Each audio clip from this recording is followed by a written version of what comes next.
Hello everyone, my name is Enrique and welcome to another review. I hope you enjoy my intro for the show and I hope to use it as much as possible. This was by me, so I really enjoyed it. So now that we are in November, which now I have turned 31 by the way, boy, years go by really fast. I think it's only time for me to talk about a movie that I wanted to talk about for a long time. In this case, Tombstone. This movie came out in 1993, way before the biopic of Wyatt Earp, which was starring Kevin Costner. And a lot of people, when they saw that film, it was actually boring. And when they saw Tombstone, they actually fell in love with it. And that's one of the curious things that I always found fascinating about the stories about Wyatt Earp, which I'm going to get into in a moment. The movie was directed by George P. Cosmatos, who was the director of Rambo First Blood Part 2 and Cobra. Two Stallone films, but arguably Tombstone is one of the most recognizable films that he has ever made.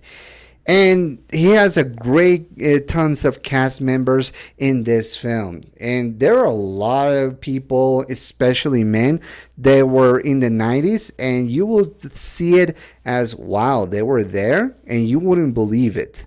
But yeah, this is pretty much a movie based, or at the very least, heard as a legend of Wyatt Earp. Which now we should talk about this story about Wyatt Earp before I talk about the movie itself, because there are a lot of changes that this movie made for the history, but honestly is one of the ones that I actually enjoy the most. So what is the story of Wyatt Earp and the Cowboys? Well, that's what we're going to find out here. During almost at the end of the 19th century, Wyatt Earp was a man of justice, a lawman who lived in the town of Tombstone, Arizona, who delivered a lot of justice to the town. He was nonsensical, ruthless, and when he was in the town of Tombstone fighting the cowboys led by Ike Clanton, it was a bloody story. It was full of drama, lies, and tragedy. This is a story in which he went from being a lawman to an outlaw. How Ike Clanton's lies propagated and instigated the people of the South to be more relentless and more criminalistic. This is a story in which Tombstone's fights and gunshots reached even the government. And it was almost another civil war, but in this case, the government had to step in order to avoid it. But yeah, you know the saying, history has been written by the winners? Well, that's the kind of case here. Because while Wyatt Earp didn't have a good ending because he had to leave Tombstone because of his actions, he went to Hollywood to tell or be a consultant about that time period. And while he died before he even saw his adaptations, he actually made an impact in Hollywood. So, yeah, Wyatt Earp is pretty much a legend. A lot of people talk about great things about Wyatt Earp. Some who work in the film industry, like Tom Mix, who in the movie says that he wept after the funeral of Wyatt Earp, pretty much owe everything to this guy. And honestly, if it wasn't for Wyatt Earp, I wouldn't be able to talk about this film in the first place.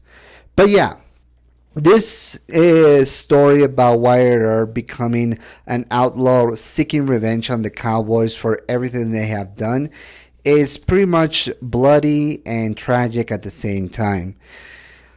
And but this movie, of course, while it is almost based on those events, it changes a lot of things in order to, serve the purpose of being an action film, but also to be more entertaining and accessible to the general audience.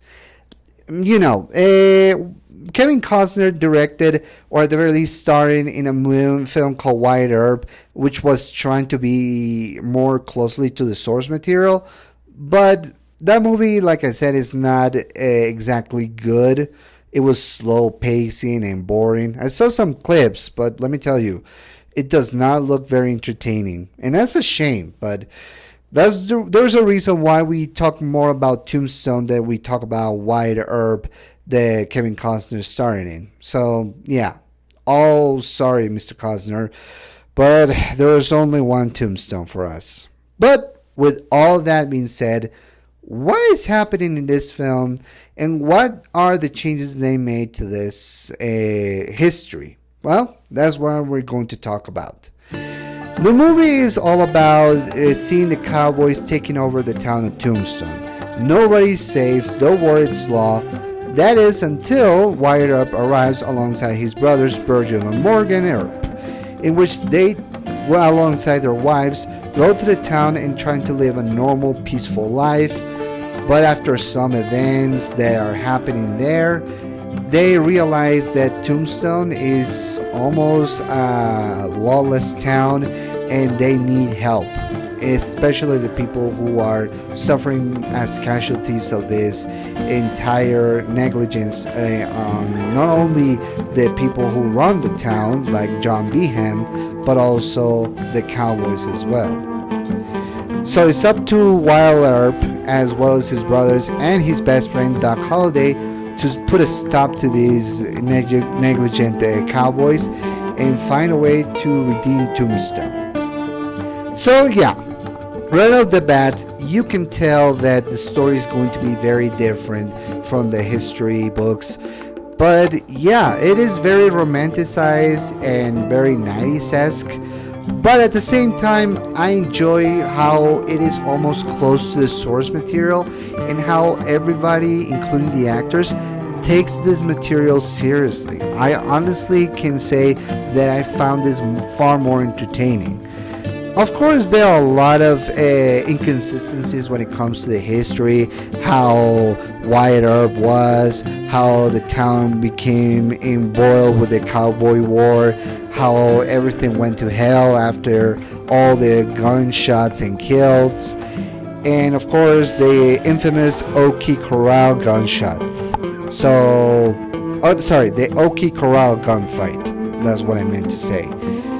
But yeah, there are a lot of changes that, while many people will believe that it might do a disservice to the movie, it does not. And people find this very enjoyable. I personally believe that this was very entertaining to watch, not only because they stuck closely to the characters, or at the very least to the people that were based on, but almost how it was shot, how it was designed in story and in cinematography. But I found this entertaining for character development. That's, of course, when you deal with real life, you know that you're gonna run into people who said, but that's not how it went this far. But hey, it's all a matter of point of view. And honestly, I appreciate this point of view because it's really entertaining. But with all that being said, I think it's high time to talk about the characters because there's a lot. Now, I won't be able to mention a lot of the people who are there, especially the actor Charlton Heston, who is very famous, but he only stars in this film for 2 minutes at least. I also won't be able to talk about Bill Zane or all the actors, Jason Priestley. There are so many here that it's hard to tell, but I will try my best to mention them alongside the ones that I do mention in this video. So I hope you guys keep in mind in that. So let's start with Ike Clanton, played by Stephen Lang. Now, if you know about Ike Clanton, you know that he was one of the leaders of the Cowboys. He was the man behind everything. He was a liar, he was egotistical, and he was full of himself and unfazed by any danger. However, in this film, it's completely different. In fact, this movie's version of Ike Clanton is an idiot savant. He puts himself in situations he should not put himself into, and he's pretty much like a coward bitch. I know. Stephen Lang is awesome, and we see him in more badass roles like in Avatar. But man, he's an idiot. He's pretty much toothless and gutless, which is pretty impressive. But yeah, it's almost close to what the real Ike Clanton was. While he was very egotistical and full of himself, he was also a coward. The infamous Oki Corral gunfight, it started with him running away, leaving his brother left behind to be killed by Wyatt Earp and his immortals. But yeah, that's what happened. And while Ike is pretty much just another guy, another cowboy, while in the stories, in the legends, he's actually much more than that. Stephen Lang plays it well, portraying him as pretty much like that, a drunk idiot who makes idle threats but doesn't deliver them unless one of his cowboy fellows is there to back him up. But yeah, he runs away from fights more than he stays in it. And that goes to show you what kind of person Ike was, if any of those stories were true. However, I should probably talk about the other members of the Cowboys who are actually more prominent in this film. Let's start with Johnny Ringo, who is played by Michael Biehn. This guy is pretty much a stone cold killer. He doesn't care about anything or anyone. He seems like a guy who made a deal with the devil, and he's willing to go through any hell in order to achieve his goals. But at the same time, he's also very intimidated by other people, especially one like Doc Holliday. I'm gonna get into Doc in a moment, but yeah, Michael Biehn plays it very well, unfazed, uncold, and unshaken, at the very least from the first half of the film. And he does an excellent job. And he does pull off the guy who made a deal with the devil, but still goes through it because this is the life that he only knows. And honestly, I cannot blame him for that, but that makes him an entertaining character. And up next we have Powers Booth as Curly Bill. Now, Curly Bill in the original stories or in real life, he was actually more of a guy, of a member of the Cowboys. But in this film, is pretty much like how can I say this? Like an analog for the real Ike Clanton. Because he portrays him as close as the real life Ike Clanton. He was egotistical, full of himself, made mistakes, but he didn't care. And when it comes to Powers Booth, you know that he is pretty cool and pretty much of a bad guy. And he also has a lot of mean quotes like, well, bye. Rest in peace, Powers Booth. You were one of the best. But yeah, it's funny that they actually made him Curly Bill and not Ike Clanton. But I guess that's part of the territory. Maybe they saw Stephen Lang's performance and saw, okay, maybe this guy is better as a coward because Powers Booth is not necessarily a coward, or at the very least is not being portrayed as one, and is better as Curly Bill because they want to service the story of the movie rather than to be as close to the source material, or at the very least to real life. But hey, Powers Booth really does have a good job as Curly Bill, and this is almost a yucky prick that you want to see get killed by one of the lawmen, especially by Wyatt Earp. And boy, did they deliver. Spoilers, but yeah, that's what winds up happening. But let's now talk about the good guys. In this case, Sam Elliott and the late Bill Paxton as Virgil and Morgan Earp. The Earp brothers were there to stick around, and they stick alongside Wyatt. Now, obviously, we all know that Sam Elliott is pretty much a badass when it comes to films. I saw him in Hulk and Ghost Rider, so we know that he is a pretty much badass individual.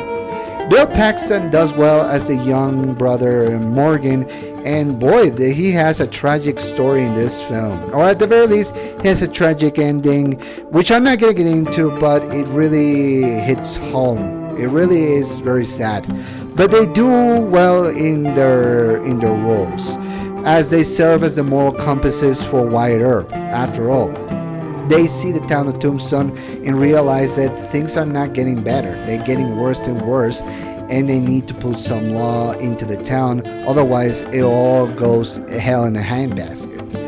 They do a great job, and they do manage to have so many badass moments. Hell, they are in the poster, so you cannot say that they didn't deliver. And they really do a great job, especially Sam Elliott. You know, when you see a guy like that in with his mustache, you wonder how the hell does Sam Elliott look as badass in that mustache as everyone else. Hell, this movie has a lot of people in mustaches, and you won't unsee it after this. But yeah, I found that very entertaining. Up next, we have Dana Delaney as Josephine Marcus. Now, Josephine has a long history with Wyatt Earp, especially in real life. Now, you should know that Josephine was a woman and an actress who wanted to live a life of adventure, and she saw Wyatt Earp as an opportunity to live a much better and more adventurous life. If you know anything about the history of Josephine alongside Wyatt Earp, you know that it's very shaky and very tumultuous at the end of the day. Yet, at the same time, she stuck by him, and despite everything that they went through, in the end they ended up together in the same grave. But yeah, let's talk about the Josephine of this film. If you like me and you grew up in the 90s, you know that Dana Delaney is going to be a very unshaken woman who wants to live a life of danger and excitement. I mean, if you heard her voice in TV shows or in TV cartoons like Superman the Animated Series or Batman Mask of the Phantasm, you know that she has a very special delivery, almost like sarcastic, almost a very sassy kind of behavior, which she brings to this table. In here, Josephine is an actress who wants to live a life of adventure. She is very rich, and she sees Wyatt Earp in this film as someone who wants to be with. They create a relationship that this movie will end up making complicated, but it ended up happening in the end, which puts in cross with Wyatt Earp's real life Maddie, who in this film was portrayed as a drug addict. And boy, yeah, I gotta say, while Dana Delaney is pretty much like, you know, a kind of snake in the grass, but you know, it's the Wild West, so there were respected snakes in the grass, she pretty much portrays the role of Josephine pretty close. I mean, like I said, this woman wanted to be an adventurer. She wanted to live a life of excitement, and honestly, with Dana Delaney, you feel that performance. She just has excellent chemistry with everyone, especially with Kurt Russell, because they both see the lives and they want to do what's right for them. Wyatt Earp is trying to do his best to live a normal life, while Josephine is there to be more like the door of more adventures for the future.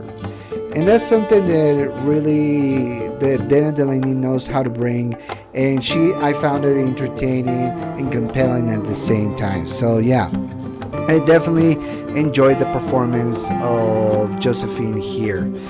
And boy, I'm surprised that Dana didn't have more prominent roles in other famous Hollywood films, but hey, we're always going to have the DC animated films, so I, for one, appreciated that for the most part. But now let's talk about everybody's favorite character, Doc Holliday, played by Val Kilmer. As I said before in Batman Forever, Val Kilmer, in many respects, was a good example, a good replacement for Michael Keaton's Batman, because he brought that level of veracity and unshaken behavior. And if you want to know how I know that, just check that by watching Tombstone. Here, he plays Doc Holliday, a drunk gambler who has tuberculosis, feeling like his days are numbered but wants to go on his own terms. His friendship with Wyatt Earp is what motivates him to be less of a drunkard and more of a man of the law, willing to do anything by his friends and not go without a fight. Boy, let me tell you, Val Kilmer, R.I.P. by the way, really was great as Doc Holliday. If anything, he brings the legend of Doc as a great sharpshooter and an unshakable guy to a whole new level, because he gives him a lot of catchphrases. I mean, we all know what Doc Holliday says in these films, like Wyatt, I am rolling, or say when, or I'm your huckleberry, and so many catchphrases that you can quote from this film alone. I mean, pretty much, if you want to know what I think about Doc Holliday, he's pretty much 95% badass and quotable, and he is really good in this role. I mean, look at them. You look at him and you see that while he's suffering a terminal illness, you know that he will do anything to get the job done, and he does so in spades. So that is pretty much the legend of Doc Holliday, and Val Kilmer understood the assignment. So if you get out of this film from watching it, you know that you see that Val Kilmer as Doc Holliday is just pretty much awesome. Just incredible. But now let's talk about the main character of this film, Wyatt Earp, played by Kurt Russell.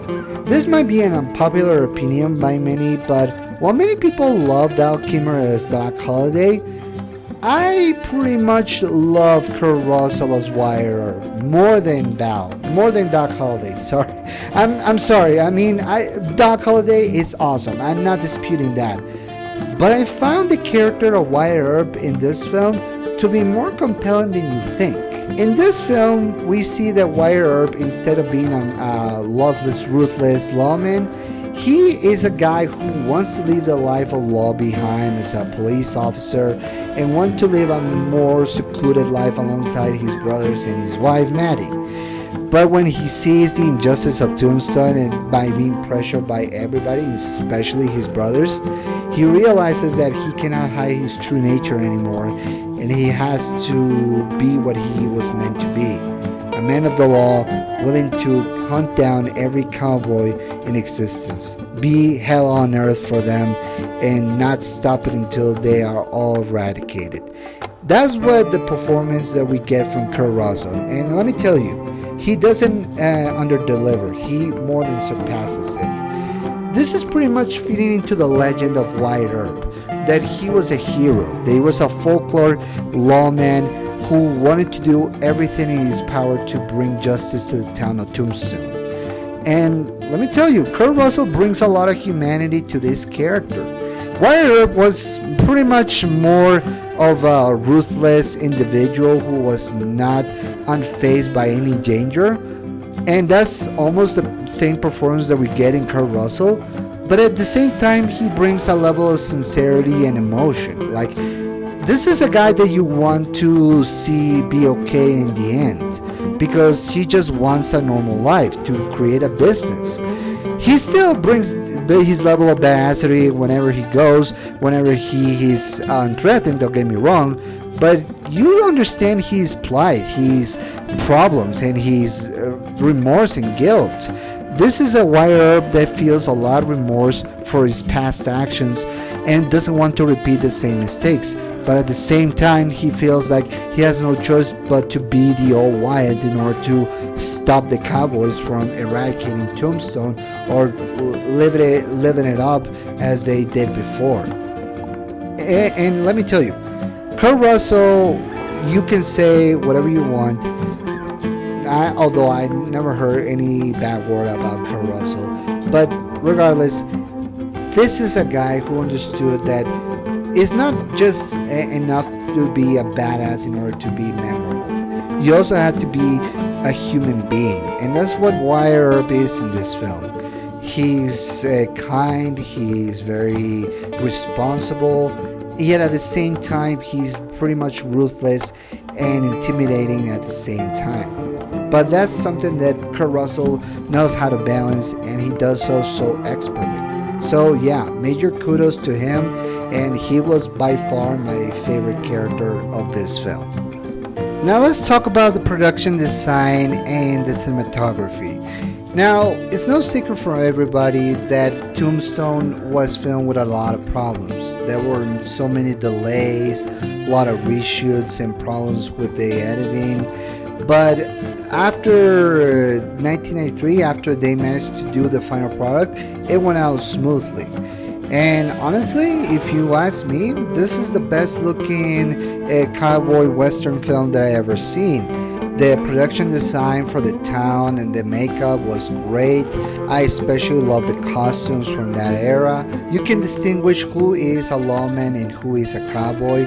The cowboys used to wear, rattlesnake straps into their hats, but in here they use red satchels, which honestly is much more easy for us to identify because we know that the theme of red satchels is more on the terms of blood and vengeance, which I appreciated the most. Meanwhile, the costume designs for everybody in that time really looks great. I especially love the ones from Josephine since she wears a lot of different outfits and all for the best. And I appreciate how the lawmen from Wyatt to Doc to Virgil and Morgan look all decked in black, but they are like almost like the four horsemen of the apocalypse, but more for the cowboy apocalypse. And they look incredibly well, especially in their mustaches. Seriously, you cannot watch this film and tell me that there is one single guy who doesn't wear a mustache. Okay, maybe not Bill Zane and Thomas Hayden Church, but still, you know that the costumes here are great.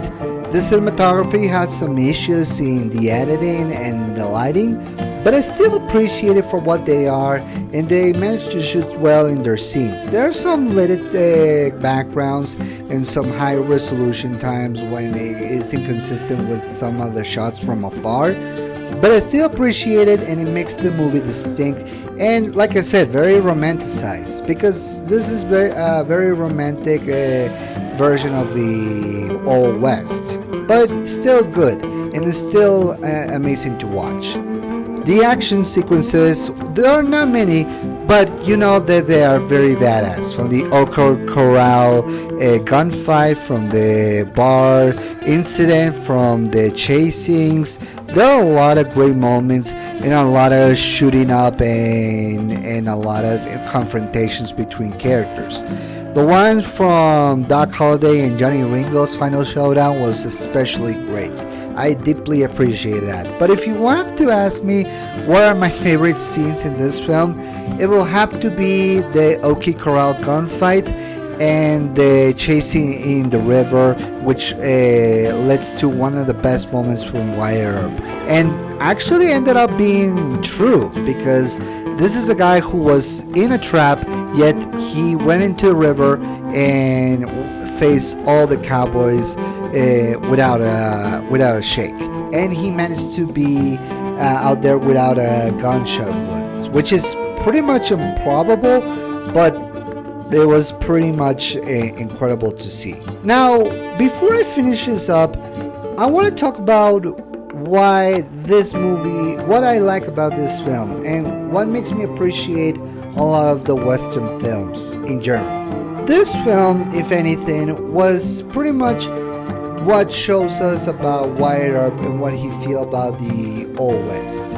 It was a time where things were not necessarily great. It was full of outlaws, betrayals, drinking, and a lot of death. But at the same time, it was a time where people were more brave, less of cowards. They were cowards, but they were brave men willing to do anything to achieve their goals. And like I said, it's pretty much romanticized. I can tell you, while this is not my first film to see the Western, is the one that makes me appreciate the Old West the most. But like I said, it's not the only movie that I appreciate. There are so many movies that you can count on. True Grit, the Magnificent Seven, the Good, the Bad, and the Ugly, the Django Unchained. The Django Unchained is by far my favorite, and I consider the best Old West film that I've seen thus far. I mean, for God's sakes, it's Jamie Foxx fighting racist South people. I appreciate it more than anything. Hell, I even watch films that are not necessarily good, but I found them as guilty pleasures, like Wild Wild West and Cowboys vs. Aliens. Yeah, you heard from me. I love Wild Wild West and the Cowboys vs. Aliens because while they are ridiculous and not exactly great movies, I love to see the old western put into ridiculous situations. Hell, Jonah Hex, a character from DC Comics, is from the Old West, so you know that it's also from that era. And I appreciate it as well for the Old West and the ridiculous situations. I really enjoy Old Western films, and alongside the superhero genre, this is the one that I appreciated the most.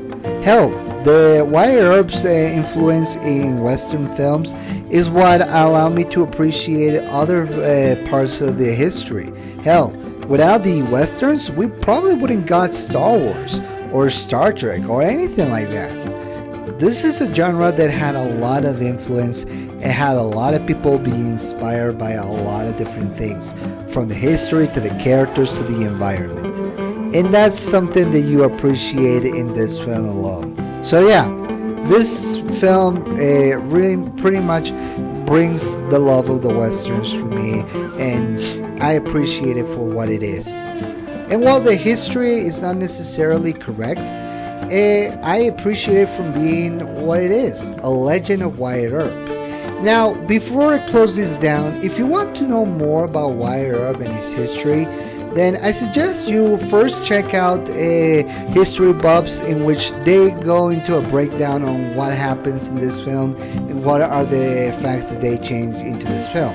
But if you want a more historic presence of what happens in Tombstone, then I suggest you watch the Netflix docu-series Wyatt Earp and the Cowboy Wars, which is narrated by Ed Harris, and he does a pretty good job narrating here. There is a man who was narrating this film, and I should mention him, and he was voiced by Robert Mitchum. And Robert Mitchum is a legend in Hollywood, so yeah, he pretty much was in a lot of films from the old era, and he does a good job narrating this film. He died before the end of the 20th century, but yeah, this is one of his best roles as a narration. Of course, I need to see more films about him, but yeah, he did a great job, and I appreciate it. But yeah, that's my whole history with Tombstone. Definitely a great film. Definitely one of the examples of a great Old West film. You care about the characters, you care about the story, you want to see them go through every situation unscathed, and you appreciate about the time, the history, and what this history of Wyatt Earp made us appreciate about Old West and all the people living in it. So yeah, this is definitely one I highly recommend. Check it out if you get the chance. So I hope you guys enjoyed my review, and I've been Enrique. I'll see you next time. Peace.